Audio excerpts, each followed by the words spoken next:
My name is Chloe, and today I'm here to talk about all the books coming out in September that I'm excited for. So it is a hefty list because there are so many great books coming out. The Christmas books are starting to ramp up. I promise this isn't going to be a ton of Christmas books, but this is just a mix of everything that I'm interested in. So let's just get started. The first one is September 1st. We have Please Don't Lie by Christina Baker Kline and Burt.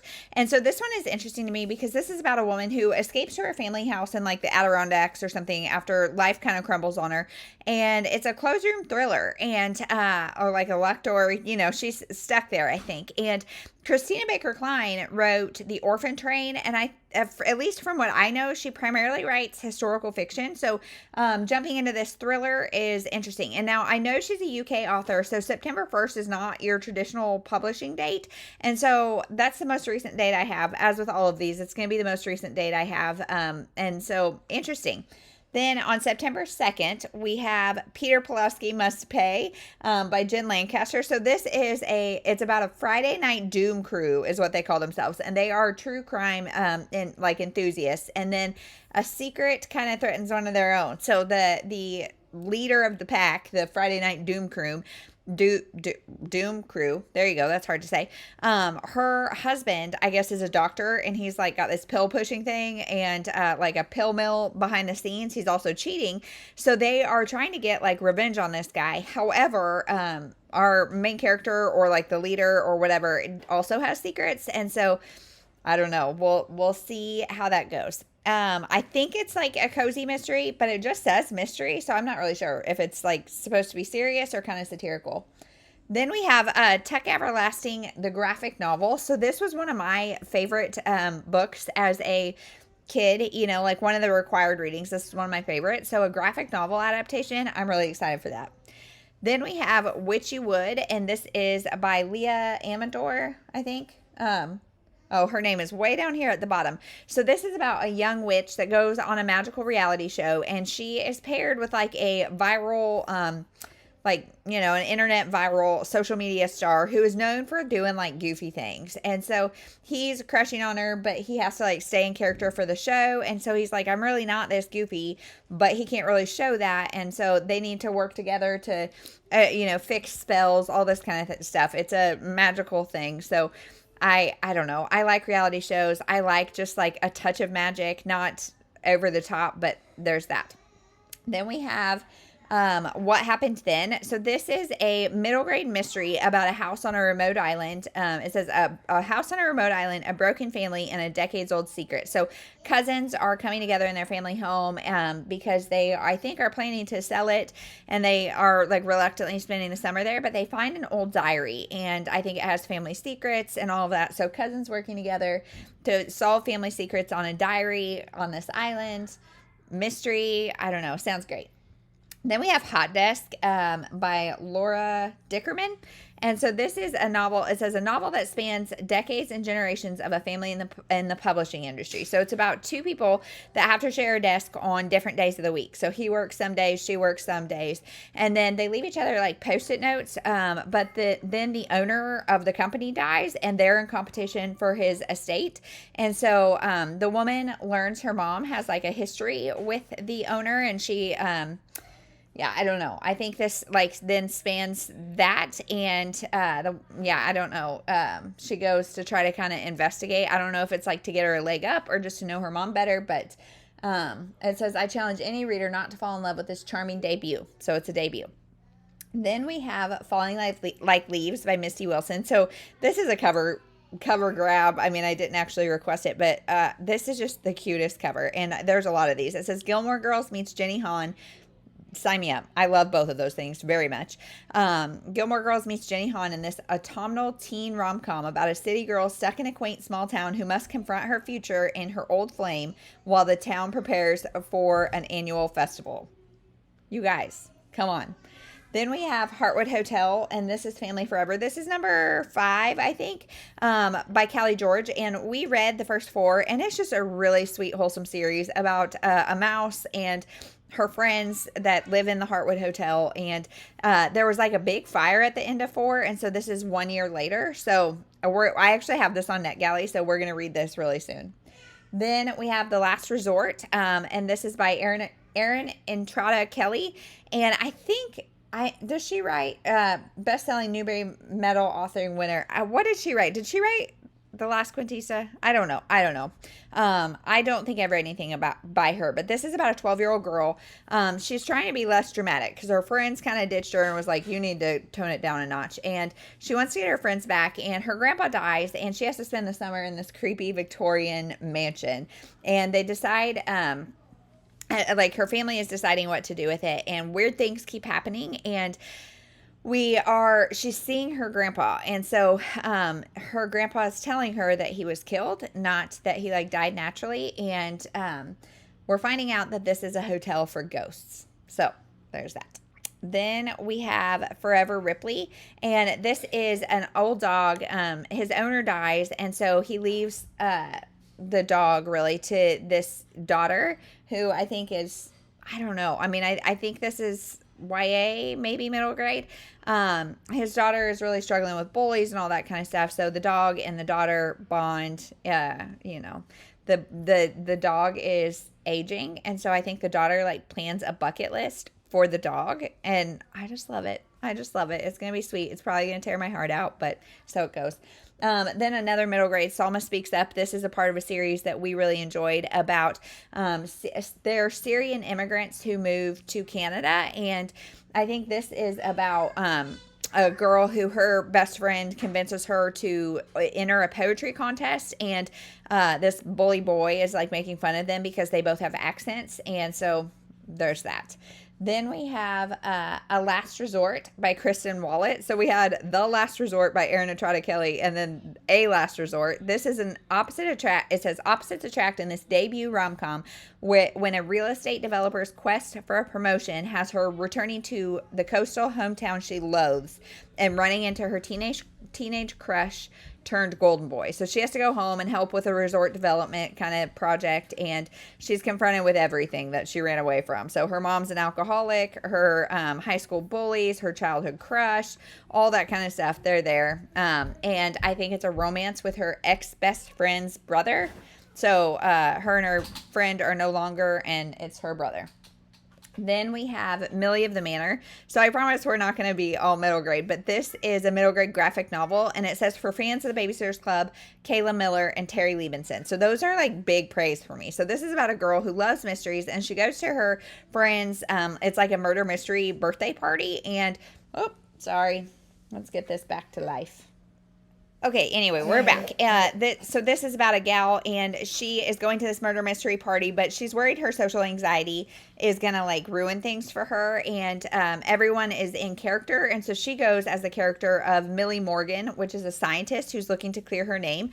However, she's, like, the top suspect, and, again, that's activating her social anxiety, and so I really love discussion around that, and I feel as a 30-something-year-old woman that when I read about kids with anxiety, I've never had social anxiety, but when I read about kids with anxiety, it's kind of like an opportunity to reparent myself, so there's that. Then we have Long Lost Sister by N.L. Hinkens. So this is a woman finds out she has a sister through like 23andMe or some sort of DNA site. And her sister is rich, but she's like really scared of her husband. And so her new sister asks her for help. But somehow she gets to be the one that is implicated in the help, if you know what I'm saying. Then we have A Winter Wedding Adventure. What does it say? Snowbound, stranded, unexpectedly smitten. So it says escape to the snowy mountains with Leonie Mack, who's the author, for a gorgeous snowbound feel-good romance, perfect for all fans of Emily Henry, Lindsay Kelk, and Sarah Morgan. So Emily Henry, we have a love-hate relationship, but the rest of them I really like. This is about an adventure guide who has to escort a VIP from Salzburg to a wedding venue up in the mountains, heavy snow. You know, he's an Italian opera singer, I think. He's like clumsy, sweet, sensitive, and she's not as much, I think. They spend the day at a Christmas market. It's going to be sweet. I think there is like some banter. I don't really know, but we'll see. Then we have It Happened on a Sunday, and this is about a bad girl pop star who has kind of a tarnished past. She meets this sweet quarterback who has an even sweeter like grandma that he lives with, and they kind of fall for each other. He sees through her tough girl exterior, and it says, but this isn't a fairy tale. It's a slow motion car crash, and if they're not careful, it might cost them everything. So we'll see. Then we have another middle grade. This is the start of a new series, Harriet of Harlem, The Great Birthday Surprise. So this is about a girl who's turning 7, and she really wants a bike for her birthday, and she doesn't get a bike, but she gets, like, I think she gets maybe hair products or something, I don't know, and she pretends that they are like charmed, and so she uses her imagination to go to Magic Nation is what she calls, and it's the best day ever every day. And so I think she's going to learn that you can't really have the best day ever every day. But we also have this one on NetGalley, so we'll see what we think. Then we have I Want What You Have by Haley Smith. I think this might be a Kindle only. I'm not sure. This says, as I watch you check in for a romantic week for 2, his arm protectively around your waist, I smile to myself. You have no idea this was all planned or what's coming next. So this is about a woman who knows this other woman, and the other woman doesn't remember her. And so she's like bound and determined to make this other woman remember her and expose her secrets. Then we have Love Walked In by Sarah Chamberlain. So this is a Sunshine American bookstore girl. She clashes with the grumpy British owner, and, you know, they're trying to save the bookshop in this opposite attracts. So, yeah, I don't know. It looks like she's got very curly hair, which that's relatable. Then we have September 9th, All Consuming, Why We Eat the Way We Eat Now. So this is by Ruby Tando, who is an author that I heard about on Lauren from Lauren in the Books. On her page, she has read multiple things by Ruby Tando. Ruby Tando. This says, hype restaurants, all recipes, the Great British Bake Off, food dominates our every waking minute. In this dazzling cultural history, acclaimed food writer Ruby Tando traces the story of how and why we all became foodies. So it's a series of essays where she kind of questions how our tastes have been shaped by our culture. And I know she is from the UK, but I think cultures are pretty similar, so we'll see. Then we have People Watching by Hannah Bonham Young. So I have not read anything by her, and I'm a little nervous. Can you stop, please? I'm a little nervous that this is going to be steamier than I am into, but I'm really curious about this author. So this is it says a small town woman's journey to spread her wings intertwines with the arrival of an adventurous newcomer who brings out the best in her. So it's about an introverted woman who works at her dad's gas station. She writes poetry. She cares for her mother who has early onset Alzheimer's, and things kind of go out of control in her life. She feels like downhill, everything's out of control. And then a guy rolls into town, kind of distracts her, and he is there to help his brother. And I think they start like a no strings attached kind of thing, which is not my favorite thing to read about. But let me know, does she get steamy? Then we have The Board by Katie Farber. So this sounds like something I'm going to love. So it says, perfect for fans of Big Little Lies. The Board is one mother's attempt to uncover the dark secrets that pervade her small New England town. So has she uncovered a criminal enterprise run by members of the school board, or is it all in her head? I think this sounds great. Then we have Someone is After Lulu Dupree. So as you can tell, this is probably a cozy mystery it's the first in a series about a woman who is in a car accident and she doesn't remember anything. So she knows someone's after her, and obviously she has to figure out like what the heck happened, what her life is, and why. Then we have Dear Jackie. So this is a middle grade graphic novel about a girl who like wants to fit in, and she writes herself a fake love letter and then gets exposed. So she has this best friend who's a boy, and he's into soccer. As soon as they get to middle school, he finds a new friend. Boy-girl relationships start to change, and so she has this female friend who wants to give her a makeover, get her a crush. And so in order to kind of get everybody off of her back, she creates this fake romance. And you know how that's probably going to end out. It says, a fresh, fearless take on the most meaningful and cringiest parts of middle school experience. So sounds funny. Then we have Lauren Harper Falls Apart. So this is about a woman. She's type A. She has to go to her hometown, to help with a fall festival. She's confronted with past loves, past things that she's done wrong, all that kind of stuff. And I just love stories of women falling apart and picking themselves back up, as you will see probably from these September releases. Then we have Running Back to You. So this is it says a usually honest middle schooler fibs about having been kissed and then rushes to lock lips with someone before her lie is uncovered in this charming and relatable middle grade rom-com. So her mom was a major liar, and so she was like, I'm never going to do that. And then she does, and she does it badly. So of course it comes back to bite her. But I'm not sure. It says first kisses are big hurdles to clear. I'm not sure the synopsis doesn't say anything about like the running element, but that's an element that I really love. So we'll hope it's a part of the book, even though it's not a part of the synopsis. Then we have Young Fools by Liza Palmer. So this is about a woman who gets accepted to a writing school, and she's very type A. She meets this friend who is free-spirited, all that. They decide to be a writing duo because they are so different that they want to kind of shock people and be a writing duo. Now, 5 years later, one of them has been published, the other one hasn't, and so jealousy gets the better of them. Then we have Let's Get Together by Brandy Colbert. So this is a middle grade, and it says a Parent Trap retelling. So one was raised by a single dad. The other was in the foster system. I love the Parent Trap story. I can't wait to read this. Then we have Winter Nights at the Bay Bookshop, and Jessica Redland is another author who has the sweetest covers. I have only read one or two of her books, and I actually really liked what I read, but this is about a newly single woman running a bookshop. She needs help over the holidays. Oh, no. Anyway, a guy comes to help, and he has fond memories of the bookstore, but he also has a past, including like with this girl. And so they kind of overcome some hurts, their past, all that kind of stuff to run the bookstore. Then we have Grace Jenkins Runs a Marathon by Penny Mirren. So this is about, I think she's like in her 70s. This is September 11th. So sorry, I didn't say that. This comes out September 11th. And it's a Kindle only book about a like 70-year-old something that decides to run a marathon and just all the changes in her life that come with that. Then September 12th, we have The Life She Could Have Lived by Laura Pearson. So again, I think this might be a Kindle only, but this is about a woman named Anna. She goes on a date with a guy named James, and then she goes to a fortune teller with her friends. And the fortune teller's like, hey, you've got this one true love. His name starts with a J. So she thinks it's James, but then he never calls. And she meets a guy named Edward, and he wants to commit. You know, it looks like the real deal. And she has to decide, like, do I keep pursuing somebody with a J name, or do I go for this? And I think it's a closed or a sliding doors kind of thing, which you guys know I love. Then September 15th, we have She Was Never Yours to Take. So this is about a woman who had to give custody of her daughter to her older sister because she was like a teenager when she had her, and now she wants her back. So there's that.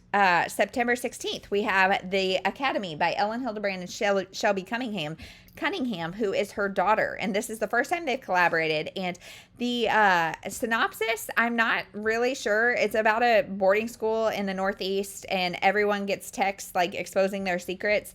I don't really want to know a whole lot about this. Ellen Hildebrand and I have a rocky relationship, but I'm definitely interested in trying something new by her because this is not set in Nantucket, and it's just a little different. Then we have We Met Like This by Casey West. So I think this is her first adult book. Casey West generally writes YA, and this is about a woman. She wants to be a literary agent for romance books because she's such a romance junkie, but she's single, and the only guy in her life is somebody that she keeps like matching with on dating apps, but she doesn't really want to be with him because she had one date and it didn't go well, but he keeps coming up and up and up. And mostly, though, they didn't have a meet cute, and she's really upset by that. So it sounds cute. I love Casey West. Then we have Moonleapers, and this is book one in a new series by Margaret Peterson Haddix, and it's about a middle grade girl who gets an old phone from her mom, and she starts getting texts from like a network of time travelers who want to change the world, and they're trying to like get her involved. Then we have The Austen Affair by Madeline Bell. So I think this is a debut, maybe.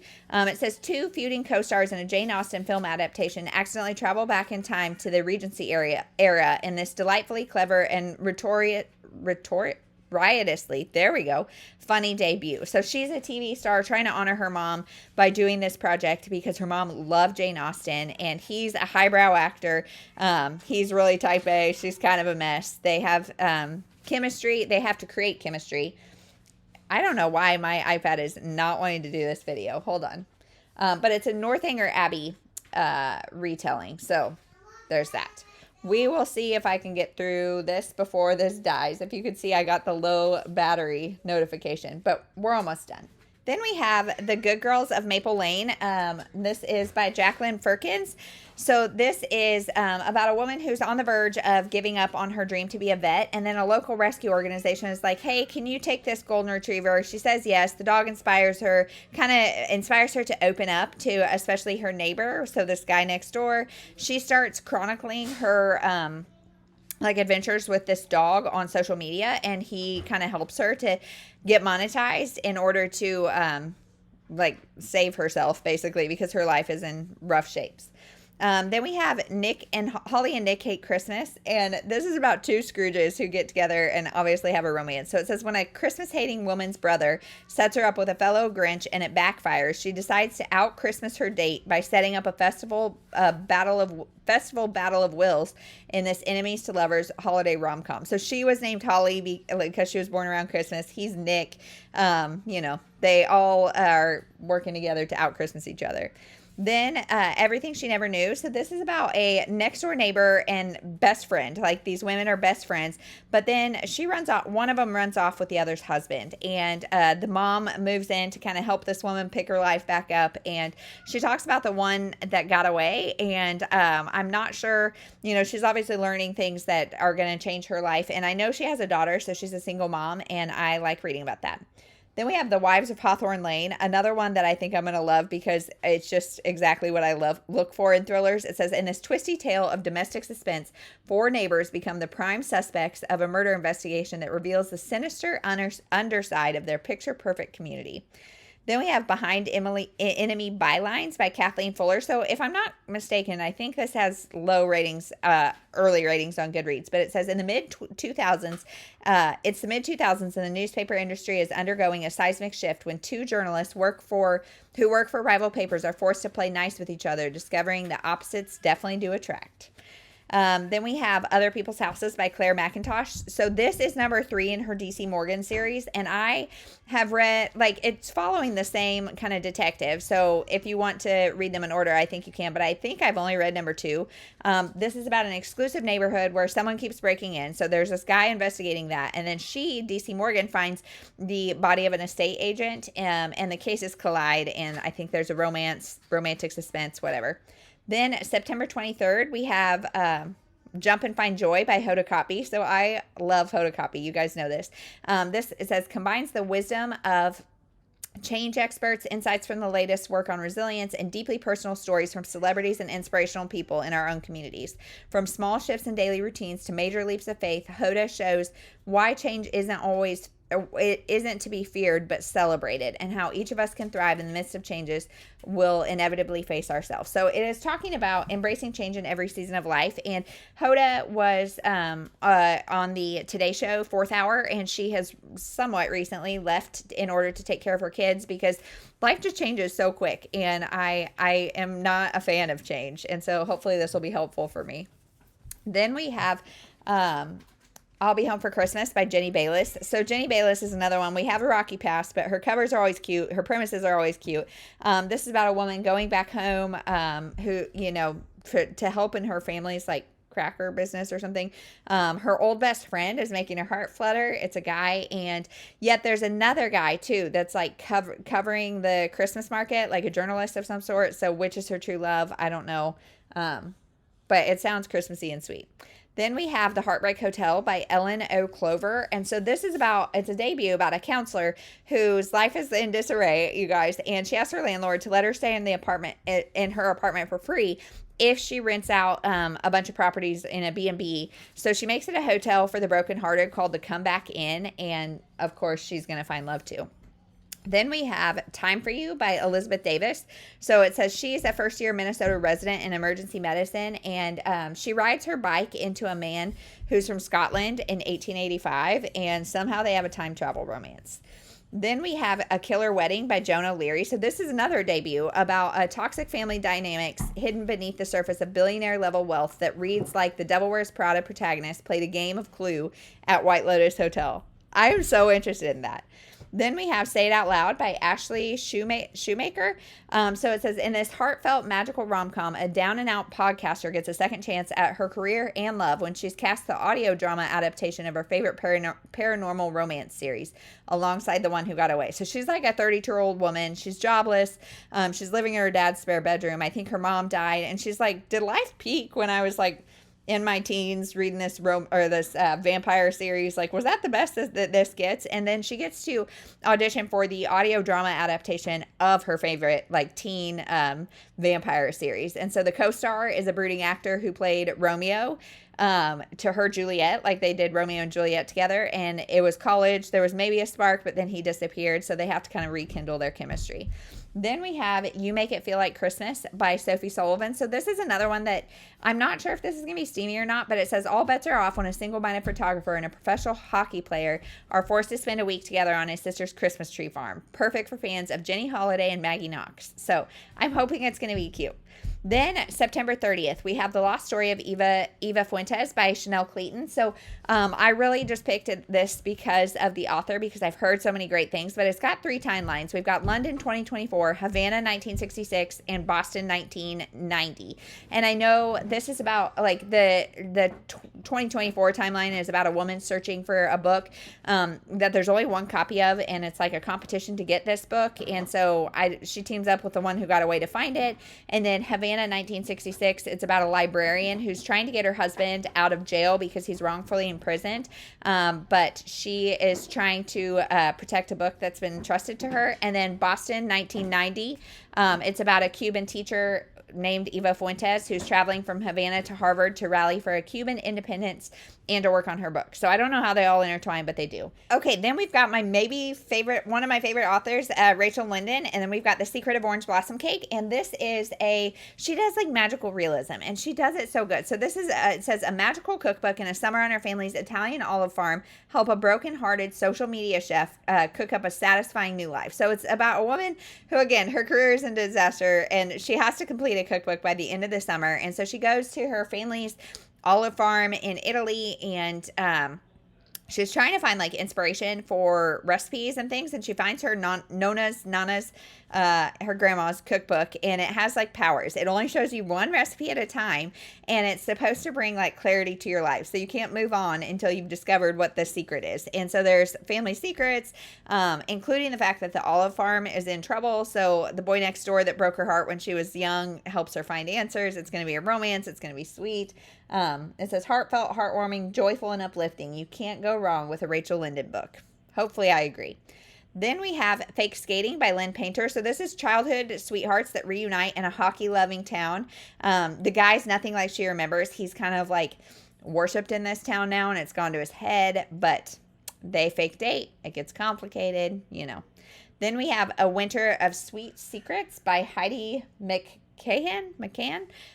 This is about a woman in Alaska trying to save her family's candy company, and a decades-long feud. So her parents want to sell now that her grandparents are not there. The grandparents were the proprietors, and now her parents are wanting to sell. She doesn't want that to happen, but her Grammy's candy recipe is missing, and she thinks like that's going to be the thing that saves it. She was also jilted, and she has to car share with this grumpy guy and his daughter, and like the grumpy guys from the feuding family, and so it's gonna be sweet.